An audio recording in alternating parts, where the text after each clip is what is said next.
Bonsoir les gars et bienvenue à cette nouvelle vidéo. Voilà, demain c'est le grand jour de la marche pacifique pour demander le départ ou du moins la retraite politique de Monsieur Biya du pouvoir depuis 38 ans.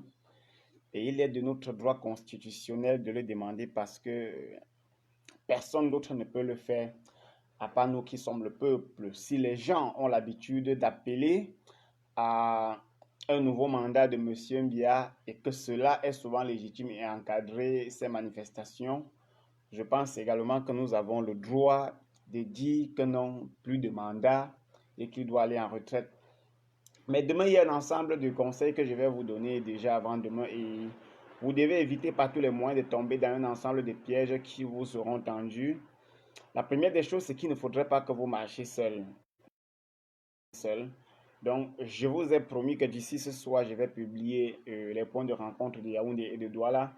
Mais la grande mobilisation se fera du côté de Yaoundé. Il faudrait que vous soyez toujours entre 5 et 10 personnes en train de marcher. Ne marchez pas seul. Retrouvez les grands regroupements. Même si vous sortez seul, cherchez là où il y a les regroupements, il y a les gens qui manifestent et allez-y. Deuxième chose, l'erreur que vous allez commettre, c'est de fuir lorsque quelqu'un avec qui vous êtes en train de marcher est arrêté. Ne fuyez pas. Je vous donne la garantie qu'ils ne pourront tirer sur personne cette fois-ci. Ça a été donné depuis la présidente de la République parce qu'ils savent que toutes les caméras du monde sont braquées sur eux et qu'il y a un ensemble de nos partenaires, que ce soit des partenaires diplomatiques ou économiques, qui sont actuellement au Cameroun et doivent suivre de très près ces manifestations pour voir jusqu'où 71% peut aller avec son peuple. Donc n'ayez pas peur. Si vous êtes 5, 10, 15, 20, 100 et qu'on arrête une personne parmi vous, courez tous vers la police et chercher à libérer cette personne parce que nous avons lancé l'opération zéro arrestation. Et pour que l'opération zéro arrestation marche, nous devons apprendre à faire bloc. Deuxième conseil, n'ayez pas peur des gaz lacrymogènes. Les gaz lacrymogènes ne tuent pas. Moi, je l'ai déjà respiré, que ce soit à la cantine lors de l'affaire Monique Koumaté, que ce soit lors des marches du maire, ici même à Douala, c'était au marché Congo. Du moins, les gaz lacrymogènes ne tuent pas. C'est vrai, ça a un effet toxique parce que quand tu aspires, voilà, ça te dérange un peu. C'est un peu comme si tu aspirais la fumée. Mais si vous avez votre mouchoir et votre vinaigre, même seulement votre simple mouchoir, vous trempez dans une eau simple, même pas si ce n'est pas le vinaigre, vous mettez sur vos narines, les gaz lacrymogènes vont disparaître. Troisième chose, lorsqu'on lance les gaz lacrymogènes et que vous voulez fuir, ne fuyez pas de manière dispersée. Courez tous sur un même endroit, remettez-vous en bloc parce que l'objectif des gaz lacrymogènes, c'est de disperser la foule. C'est pour cette raison que lorsque vous êtes sur une rue fermée de deux côtés, on ne lance jamais les gaz lacrymogènes. On vous encadre jusqu'à ce que vous arrivez à un carrefour qui divise 3, 4, 5 routes. On jette le gaz lacrymogène sachant que vous allez prendre chacun sa route et à la fin, vous n'allez plus vous retrouver. La marche sera stoppée. Donc, ça, c'est la troisième chose. La quatrième chose, c'est que s'il y a quelqu'un autour de vous qui procède au casse, arrêtez-le vous-même et allez le remettre à la police ou à la gendarmerie. Et à chaque fois que la police vient vers vous, si vous êtes dans un bloc de 50 ou 100, mettez-vous assis et entamez l'hymne national, chantez. Ils sont très sensibles à cet hymne national-là. Et sachez que ces policiers et gendarmes qui sont en route ne sont pas de leur gré. Ils ne le sont pas parce qu'ils veulent. Si vous avez autour de vous, moi j'ai des amis policiers, j'ai des amis militaires, j'ai des amis gendarmes et tous me disent la même chose. Faut-il sincèrement, cette histoire nous dépasse. Si vous pouvez réussir cette marche et que nous-mêmes nous puissions nous libérer, nous sommes fatigués de la torture. C'est le langage des militaires de notre pays, le langage des policiers, le langage des gendarmes. Donc mettez-vous en bloc, mettons-nous en bloc. Je dis vous parce que moi, de mon côté, je me mettrai en bloc avec ceux avec qui je serai. Je vais communiquer les contacts ce soir, en fait des points de rassemblement ce soir de Douala et de Yaoundé. Et puis, vous allez sortir, retrouver ces points de rassemblement-là. Je vous ai dit qu'ils ne peuvent pas tirer sur un manifestant à balle. Ils ne peuvent pas. Les armes auront pour objectif de vous intimider. Les armes auront pour objectif de vous dissuader. Les armes auront pour objectif de vous détourner de votre objectif, de votre ligne, de votre activité, de votre mobilisation. Faites l'effort de rester en groupe. Si une personne d'entre vous est arrêtée, courez vers la police et vers la gendarmerie. Allez-y en bloc. Quitte à ce qu'ils vous arrêtent 10, 15, 20, parce qu'ils ne le feront pas. Et même s'ils vous arrêtent, ils vont vous laisser dans des très brefs délais parce qu'actuellement, le monde entier leur regarde. Les erreurs qu'ils ont commises l'année passée, ils ont vu ce que ça les a coûté. Le fait qu'ils aient tiré sur des manifestants et envoyé d'autres en prison, ils ont vu que ça les a coûté. Vous avez constaté qu'à Yaoundé, à l'entrée de la maison du président Kamto, la police a installé tout un poste de police avec une garde permanente. Justement, si nous étions encore dans les années antérieures, Kamto serait déjà arrêté avant les marches pour envoyer en prison. Alors cette fois-ci, on ne veut pas l'arrêter et on ne veut pas qu'il sorte de sa maison pour aller dehors. C'est pour ça que la police préfère venir l'encercler chez lui. Ça démontre combien de fois vous êtes en train d'exercer déjà une certaine souveraineté sur eux. Ils savent déjà que s'ils tirent sur vous, ils peuvent répondre devant les instances nationales, devant le tribunal populaire et même devant les instances internationales parce que les gens leur ont déjà dit, c'est déjà de trop dans votre pays-là. La quatrième des choses que je vais vous dire, c'est qu'en sortant le matin chez vous, mangez. Mangez pour avoir les forces et l'énergie parce que demain, vous pouvez ne pas réussir le combat. Demain, vous pouvez ne pas réussir à changer. Vous voyez que on a mis toute une mobilisation des forces de l'armée, des forces de l'ordre, la police, la gendarmerie, juste parce que vous avez demandé un nouveau code électoral. Alors, quand vous demandez un nouveau code électoral et que les gens sortent toute l'armée et la gendarmerie, ça démontre à suffisance qu'ils ont conscience de leur illégitimité et qu'ils savent qu'ils n'ont jamais gagné une élection. Parce que si moi, je sais que j'ai gagné une élection démocratiquement, alors moi, personnellement, je ne peux pas avoir peur de changer de code électoral. Je ne peux pas avoir peur de mettre au clair les règles du jeu. Alors, ils veulent progresser dans le hold-up électoral permanent et faire la transition de gré à gré à la tête de l'État parce que vous et moi, vous constatez tous que M. Paul Biya n'est plus actif et est en incapacité de gouverner. Alors, ceux qui sont autour de lui veulent s'accaparer du pouvoir, comme lui-même Paul Biya lui avait remis en 1982, sans que la volonté populaire ne soit prise en compte. Et c'est ce que nous sommes en train de dénoncer actuellement. Et dans cette dénonciation, avec la démarche pacifique que nous avons engagée depuis 2018, il est alors important que vous ne procédez pas au casse, que vous ne tapez pas sur les agents de force de l'ordre et de sécurité, sauf en cas de légitime défense, que vous dénoncez tous ceux qui vont procéder au casse devant vous et aux agressions. Faites-le. Marchez en bloc. Sachez que demain, ce n'est que le lancement et cela ira jusqu'à ce que notre voix soit prise en compte. Nous continuons à revendiquer un ensemble de choses. Certes, nous sommes actuellement sur la demande de la retraite politique de M. Biya, mais nous avons encore l'histoire du code électoral, que s'ils acceptent de modifier le code électoral, s'ils acceptent d'arrêter la guerre dans les régions du nord-ouest et du sud-ouest, nous pouvons surseoir notre démarche et leur demander d'organiser désormais une vraie élection, une élection à laquelle chaque candidat peut participer et accéder aux fonctions de son pays si à jamais il est élu. C'est ce que nous demandons. Vous devez également connaître que le mot insurrection qui a été inventé est une méthode de dissuader le sens du combat que vous menez. Insurrection sans armes n'est pas insurrection parce que la constitution de notre pays nous donne la possibilité et le droit de manifester et l'objet de la manifestation est au choix du manifestant et non au choix de ceux qui sont en face. Il faut toujours connaître qu'il n'y a pas plus grande insurrection que le braquage électoral.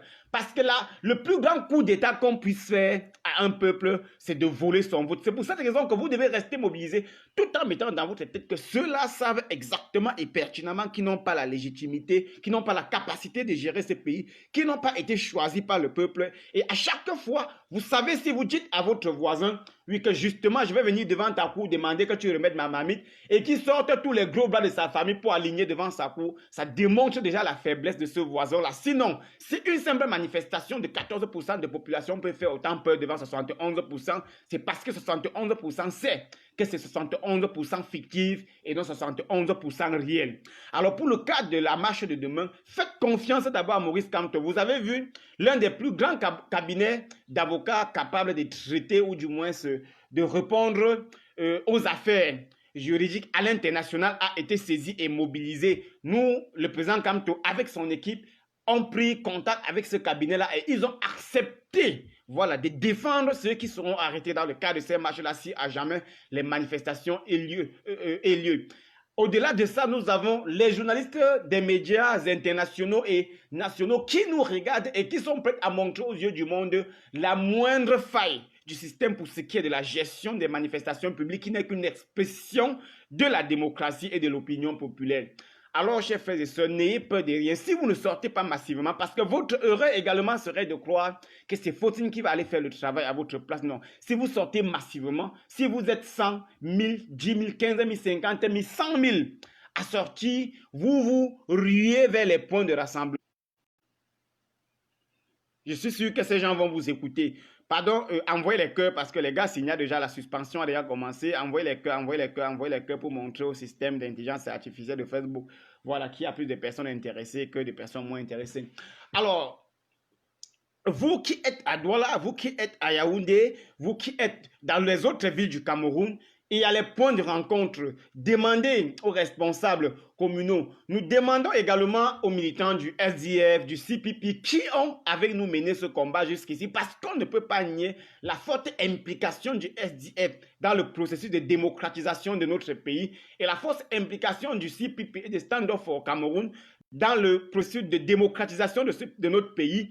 Et toutes ces forces-là qui ont depuis 1992 fait preuve d'une résistance et d'une volonté de transformer notre peuple, nous les invitons une fois de plus de descendre dans la rue avec nous pour permettre à ce peuple de faire écouter sa voix une fois pour toutes. Parce que nous sommes au dernier virage. C'est parce que vous pensez que les manifestations sont programmées comme ça là, voilà, sans réflexion, sans stratégie, qu'on se lève le matin comme ça, non. C'est parce qu'il y a beaucoup de choses qui se préparent au sommet de l'État.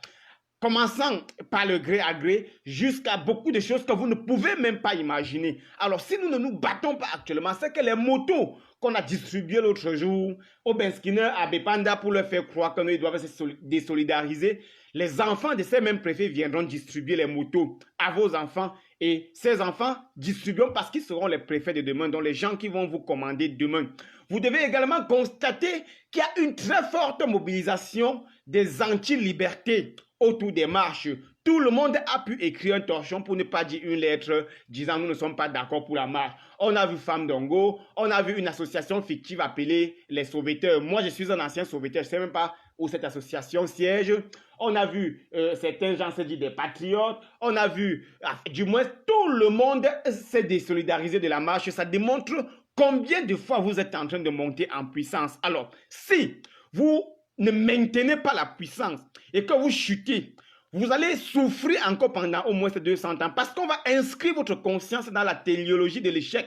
Un peu comme nos consciences ont été inscrites depuis que nos parents ont perdu la guerre des indépendances et qu'il était impossible à ce peuple de se lever et de revendiquer une certaine dignité parce que dans l'esprit de nos parents, ils avaient perdu la guerre de l'indépendance et qu'ils savaient que toutes les guerres sont vouées à l'échec. Raison pour laquelle nous avons passé de 1971 jusqu'à 1990 sans que personne ne puisse se bouger et de 90 à 92, on a encore arrêté de 92 à 2000 ou à 2020 où nous sommes aujourd'hui. Nous n'avons que subi humiliation, nous avons que subi injures, insultes, traumatisme, dénigrement, manque de respect et surtout, je dirais, terrorisme, voilà, mental des populations. Et justement, si le 22, vous ne vous levez pas, on va vous remettre dans les mêmes conditions ainsi que vos enfants. Vous voyez qu'ils sont capables aujourd'hui de débarquer dans vos caisses, même 100 milliards de francs pour donner à quiconque veut trahir Maurice Kamto dans ce combat parce que justement, ils sont en train de comprendre que le peuple est en train de prendre de l'avance sur eux.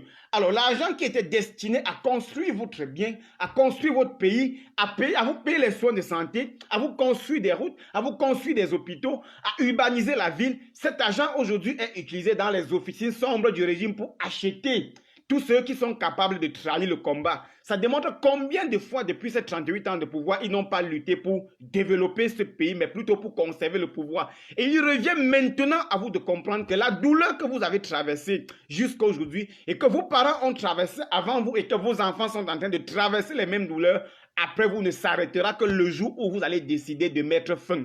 Aucun peuple au monde, aucun pouvoir au monde n'a porté le pouvoir comme ça et transmettre. La France, les pays que nous prenons aujourd'hui, la France, le Bénin, je peux peut-être dire le Sénégal, je peux peut-être dire tous ces pays que nous prenons pour modèle démocratique et gestion de la chose publique ont atteint ce niveau-là parce que les gens ont combattu et ont pu créer une société de droit.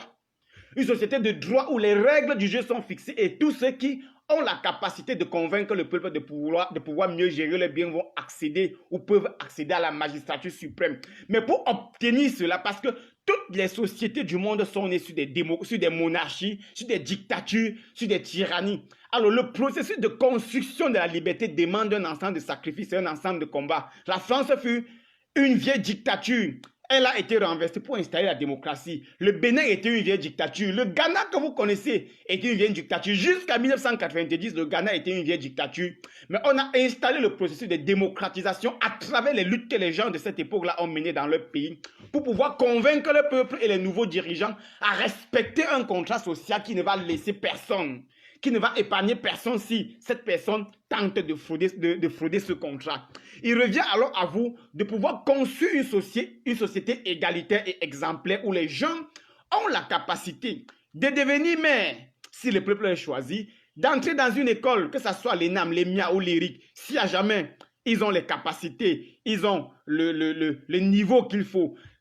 Une société où les gens peuvent tomber malades et aller à l'hôpital, se faire soigner ou bénéficier des mêmes privilèges d'évacuation sanitaire si ça devient le mode de la société, bénéficier des mêmes privilèges que les enfants des ministres et des autres. Si vous ne vous battez pas pour cette société, on va continuer à vous faire accepter une société où on ne parle pas à tel parce qu'il est l'enfant d'un commandant, on ne parle pas à tel parce qu'il est le neveu d'un ministre, on ne parle pas à tel parce qu'il est le cousin d'un procureur, on ne parle pas à tel parce qu'elle est la femme d'un commissaire. Et cette société-là, c'est une société où les gens pratiquent de l'esclavage sans s'en rendre compte. Et lorsque vous arrivez à cette société, qui est la caricature de la société camerounaise, vous commencez à vous détester entre vous, le peuple. Vous vous détestez parce que vous êtes pauvre. Vous vous détestez parce que vous misérez. Vous vous détestez parce que vous souffrez. Parce que vous dormez dans la chaleur, parce que vous marchez dans le marécage, parce que le matin, pour acheter la tomate de 200 francs, vous devez parcourir 15 comptoirs pour chercher le tas le plus moins cher. Quand vous arrivez à ce niveau de société où votre dignité est bafouée, où votre honneur est bafoué, vous développez ce qu'on appelle l'aigreur vis-à-vis de vos semblables. Et c'est là le point où le Cameroun se trouve aujourd'hui. Parce que dans un environnement où les gens dorment bien, les gens vivent bien, chacun est dans sa maison avec l'électricité, avec l'eau, avec un repas, avec un enfant qui va aller à l'école sans qu'on ne réfléchisse beaucoup, avec sa mère qui s'est bien soignée sans qu'on ne réfléchisse beaucoup, on n'a rien à prendre au voisin. On ne va pas détester le voisin. On ne va pas insulter le voisin. On ne va pas pratiquer la sorcellerie sur le voisin. On ne va pas faire la jalousie sur le voisin. Mais lorsque les gens parviennent à vous installer dans une société de souffrance permanente, vous êtes obligés de vous détester entre vous et ils vont vous faire croire. Parce que c'est aussi le rôle que doivent jouer les médias qui sont autour d'eux. Le rôle des médias qui sont autour d'eux est de vous faire croire que l'origine de vos malheurs vient de celui que eux, ils ont choisi. Donc on peut vous faire croire, vous Bamileke, que votre problème ou que le problème du Cameroun sont les boulous. Or, parmi ceux qui souffrent dans ces pays, il y a les boulous comme tout le monde, il y a les Bassa comme tout le monde, il y a les Bororo comme tout le monde, il y a les Peuls comme tout le monde, il y a les Makas comme tout le monde. Alors tout le monde souffre. Sauf qu'on arrive à construire une nation où on monte les boulous contre les Bamileke et on veut monter les Bamileke contre les boulous. Et quand cela marche bien, tandis que vous les pauvres, vous vous battez dans la rue, et ils s'accaparent du pouvoir et installent les enfants. N'est-ce pas Jean de Dieu Momo a envoyé son enfant à l'ENAM une fois qu'il est devenu ministre? Est-ce qu'il est boulou? Non. Pourtant, son enfant est allé à l'ENAM. Il n'est pas boulou. Est-ce que Célestine Ketchanga Koutes pour envoyer son enfant à l'ENAM doit beaucoup réfléchir? La réponse est non. Est-ce qu'elle est boulou? Non. Est-ce que Macheda Difendi qui occupe les terres des Bagantés par force et construit des châteaux dans son village est boulou? La réponse est non. Mais il est boulou. Je veux dire, il est de la tribu de ceux qui volent, de ceux qui nous arnaquent. Donc faites très attention dans les constructions. C'est pour cette raison que le langage que vous devez tenir dans ces manifestations est un langage totalement républicain et rassembleur. Parce que la société que nous voulons construire est une société de rassemblement, c'est une société de fraternité, c'est une société d'amour qu'on ne peut l'obtenir qu'après avoir lutté, qu'on ne peut l'obtenir qu'après avoir dit à ceux qui détiennent la manche, ou du moins qui détiennent le couvercle de la marmite, où on a gardé la nourriture, de remettre ce couvercle sur la cour afin qu'on puisse donner la possibilité à chaque citoyen d'entrer dedans. Mais si vous pensez que ceux-là vont vous remettre la clé de la chambre de la nourriture sans que vous ne luttez, vous mentez parce que l'homme est fondamentalement égoïste. L'homme est né comme ça, c'est son état de nature pure. Il est fondamentalement égoïste. Alors parmi les hommes, il y a ceux qui parviennent quand même à atteindre un certain niveau de spiritualité qui leur permet de comprendre que le but de l'homme sur terre est de construire une certaine humanité qui doit survivre sur des générations après lui. Alors quand tu atteins ce niveau, tu deviens un homme d'État, tu deviens un leader, tu deviens une personne capable d'organiser la société. Cependant, il y a ceux qui restent dans leur état animal dans lequel l'homme a été créé et pensent qu'ils peuvent amasser tous les biens de la terre sur leur table et s'en réjouir de voir les autres souffrir. Et actuellement, c'est le profil typique de ceux qui nous dirigent. C'est pour ça qu'ils ont que tous sont propriétaires de milliards et peuvent vous faire croire que non, le Cameroun marche bien. Ils sont insensibles à la douleur, insensibles à la souffrance des populations, insensibles à vos pleurs et vos cris. Ils quittent Yaoundé sur des routes, ils traversent les accidents, ils ne peuvent pas s'arrêter parce qu'ils ont des motos qui les escortent partout. C'est comme ça qu'ils perçoivent le monde. Et si vous ne les renversez pas pour mettre la tête du pays des personnes qui sont sensibles à vos problèmes, qui sont capables d'humanité, vous avez échoué également à votre génération. Alors, vous allez constater également que depuis un certain temps, on parle de l'association des sauveteurs. On ne vous montre pas cette association des sauveteurs. On parle que les ressortissants de tel village ont dit non à la marche. On ne vous le montre pas. On dit que telle personne a dit non, on ne vous le montre pas. En fait, il s'agit d'une construction mentale qui consiste à vous faire croire qu'il y a des personnes de l'autre côté qui sont plus menties et plus réfléchies que vous et qui ne sont pas d'accord avec ce sur quoi on vous a entraîné, la marche du 22. Alors, quand vous parvenez à installer dans vous tête que l'association des sauveteurs a dit non à la marche, vous commencez à croire qu'il s'agit de tous les sauveteurs du marché Mkouloulou, du marché Mokolo, du marché Essos, du marché A, du marché Central de Bolova, ainsi de suite.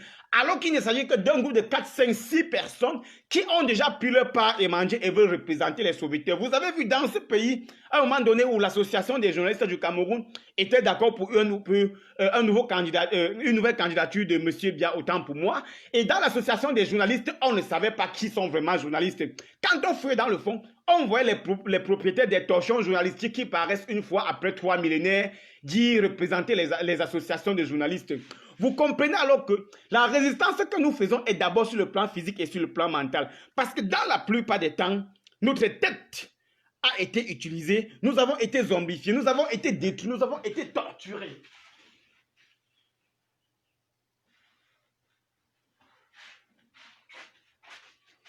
Nous avons été torturés. Alors, quand on demande aux gens de lutter pour la liberté, c'est parce que dans un environnement libre, ceux par exemple qui disent que oui, les Bamileke ont occupé les terres. Oui, peut-être les Bamileke ont occupé vos terres, certes, mais c'est parce que nous ne sommes pas dans un environnement libre où les gens ont écrit une loi foncière. Vous allez vous en rendre compte que quand vous allez dans les tribunaux du Cameroun, près de 60% des procès sont des procès sur la propriété foncière. Les terrains qui sont avec 4, 5, 10, 15, 20 titres fonciers, des villageois qu'on en a que la population, en attribuant les titres fonciers au chef du village et oublier les populations. Et c'est ces mêmes chefs qui bradent les terres à ses camarades pour que dans la suite, on vous dit non, c'est une histoire de tous les Bamileke. Non, il ne s'agit pas de ça. Il s'agit des constructions mentales qui consistent à vous amener à vous détester entre vous les pauvres et que eux en haut, ils se sucrent entre eux. Je reviens également à ceux qui disent que non, je ne vais pas marcher parce qu'on va tirer sur moi. Sachez que votre vie ne compte même pas pour eux. Parce que si vous acceptez déjà que quelqu'un va tirer sur vous parce que vous avez demandé un meilleur code électoral, ça veut dire que vous acceptez que votre vie ne compte pas pour cette personne-là. Une raison de plus de marcher pour que désormais devant cette personne-là, vous soyez considéré comme un être humain. Parce que le mal ici est que les gens sont arrivés à vouloir protéger une vie de misère, à vouloir protéger une boutique où ils ne sont que gérants et même pas propriétaires, à vouloir protéger un bain ski, à vouloir protéger une moto, à vouloir protéger un taxi, à vouloir protéger un travail de 70 000 le mois, parce qu'on leur a fait croire que oui, c'est comme ça que l'humanité est. Il y a ceux qui doivent rouler dans des grosses voitures, qui doivent se soigner sur les plateaux techniques sophistiqués, et il y a également ceux qui doivent souffrir. Or, vous allez vous en rendre également compte que lorsque le moment de la souffrance arrive, personne n'est épargné. Personne n'est épargné. La souffrance ne connaît pas de parti politique. La souffrance ne connaît pas de parti politique. La souffrance ne connaît pas d'ethnie. Les coupures d'électricité ne connaissent pas d'ethnie. Les hôpitaux mal équipés ne connaissent pas les aides. Nous souffrons tous dans ces mêmes hôpitaux. Une raison de plus de nous mettre ensemble pour construire un état de droit. Un état où vous pouvez porter plainte et obtenir gain de cause si vous avez raison. Un état où vous pouvez envoyer votre enfant à l'école et il entre dans une grande école si à jamais il a le niveau. Un état où votre femme peut aller à l'hôpital accoucher et rentrer à la maison avec un beau bébé sans que personne ne la poursuive pour demander le reste d'argent. Mais si vous voulez protéger vos misères vies, peut-être protégez-les. Si vous pensez que les autres doivent faire le boulot et que vous allez bénéficier, sincèrement, c'est un tort. C'est une erreur monumentale de votre génération. Et vous allez transmettre à vos enfants les engagements et les responsabilités qui étaient les vôtres. Donc vos enfants vont souffrir à leur époque de deux mots. D'abord, les mots de leur époque qui viendront avec les enjeux de leur époque et les mots de votre époque que vous avez refusé d'assumer parce que vous ne voulez pas rater l'alcool, parce que vous ne voulez pas rater la plage, parce que vous ne voulez pas rater la nourriture, ainsi de suite. C'est pour ça que demain, le 22, nous devons nous mobiliser. Nous devons nous mobiliser demain le 22. D'ici ce soir, abonnez-vous sur ma page. Je vais vous donner quelques grands points de rassemblement. Mais ces points de rassemblement ne sont pas les uniques parce que vous devez vous rassembler partout. Je vous ai dit en termes de conseils, ne marchez pas seul. Groupe de 5, 10, ainsi de suite, marchez. Une fois qu'on arrête une personne parmi vous, courez tous vers la police et vers la gendarmerie. Ils ne vont pas tirer sur vous. Ils ont reçu l'instruction de ne même pas tirer, même par erreur. Parce que s'ils tirent, le monde entier leur regarde. Ils ne vont pas tirer. Et même s'ils arrêtent les gens, ils vont les libérer. Si vous ne vous battez pas pour votre liberté, si vous ne vous battez pas pour votre honneur et pour votre dignité, vous êtes bien mûrs pour être des esclaves. Vous êtes bien matures pour travailler dans les plantations d'esclavage, d'esclaves. Alors les gars, c'était le petit message de ce matin. Merci à ceux qui ont regardé et surtout partagé ce direct jusqu'aux extrémités du monde. Ceux qui m'attendent à Douala aujourd'hui, je risque d'arriver demain matin à Douala. Vous savez, les gars sont toujours à mes trousses.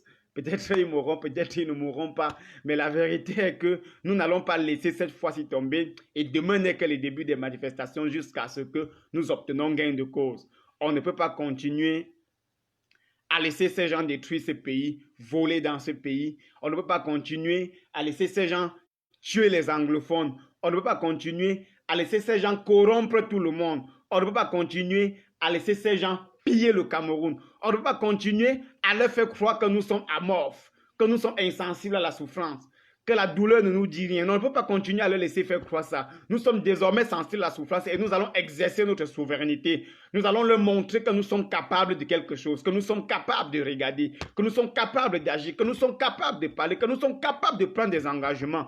Parce qu'un peuple qui exprime sa souveraineté, les dirigeants ne jouent pas avec lui. C'est pour cette raison que je me dis à un moment donné que nous sommes tous coupables de ce qui est arrivé au Cameroun. Parce que pendant longtemps, nous avons abandonné ces gens. Nous leur avons fait croire que eux, ils ont la science infuse et peuvent tout faire sans nous. Nous avons fait croire qu'ils peuvent nous tuer comme ils veulent. Nous ne nous sommes jamais levés. Voilà, d'une même voix pour leur demander les comptes, pour leur exiger de mieux gérer notre pays. Nous nous sommes toujours montrés faibles. Nous nous sommes toujours montrés lâches. Nous sommes toujours montrés inoffensifs et c'est pour cette raison qu'ils ont atteint ce niveau-là. Et croyez-moi, même au sein du système et au corps de la gendarmerie, de l'armée même en général, de la police et de tous les corps paramilitaires, tous les éléments, ou du moins 80% de tous ces éléments souhaitent que les choses changent.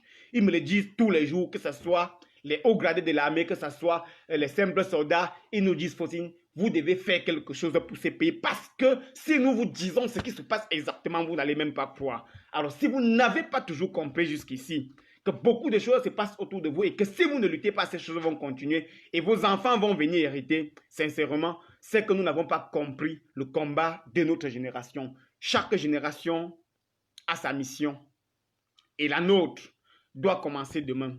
Demain n'est que le début.